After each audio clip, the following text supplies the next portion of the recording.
দেশে চলমান রাজনৈতিক অস্থিরতা এবং কৃষি পণ্যের যে বর্তমান বাজার দর সেই হিসাবে আজকের ফরিদপুরের সবজি এবং কৃষি পণ্যের বাজারের অবস্থা যদি একটু বলতে চাই তাহলে বাজার ঘুরে আমরা যদি দেখেছি যে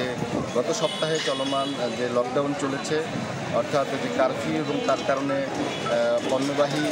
গাড়িগুলো ফরিদপুর বা বিভিন্ন অঞ্চলগুলো ঢাকায় বা ঢাকারও কিছু কিছু পণ্য ফরিদপুরে আসে সেগুলো না আসার কারণে আমরা গত 3-4 দিনেও অত্যন্ত উচ্চ মূল্য দেখেছি, কিন্তু আজকে আমরা যে নিত্যপণ্যের বাজারের পাশাপাশি যে কৃষি পণ্য অর্থাৎ শাকসবজি বিভিন্ন পণ্য যেগুলো আছে সেগুলোর দাম কিন্তু আমরা অপেক্ষাকৃত কম দেখতে পাচ্ছি। তবে আমরা আলু 60 টাকা কেজি দরে বিক্রি হচ্ছে, কাঁচামরিচ 200 থেকে 160 টাকার মধ্যে রয়েছে এবং সবচেয়ে বেশি দাম রয়েছে রসুনের 200 টাকা কেজি এবং আদা 260 টাকা পর্যন্ত কেজি বিক্রি হচ্ছে, যেটি আসলে যারা বলছেন যে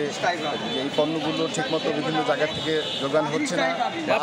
এই কারণে কিন্তু আমাদের এই পণ্যগুলোর দাম অনেক বেশি বাজারে দেখা যাচ্ছে। তবে স্থানীয় বাজারে কাঁচা পণ্যগুলো বিভিন্ন জায়গায় যেতে না পারার কারণে এখানে দাম পড়ে গেছে এবং বিক্রেতারা বলছেন এবং কৃষকের সাথে কথা বলে জানা গেছে কৃষকরা বলছেন যে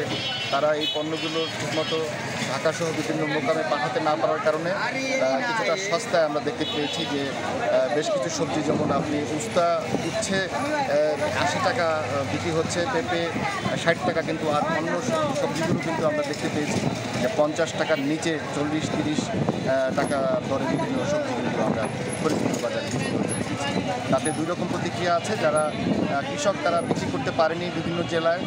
তারা বলছে তারা দাম পাচ্ছে না, আর যারা ক্রেতা তারা যেসব পণ্যের মূল্য বেশি রয়েছে তারা বলছেন যে চলমান পরিস্থিতির কারণে আসলে তাদের দাম বেশি দিয়ে কিনতে হচ্ছে।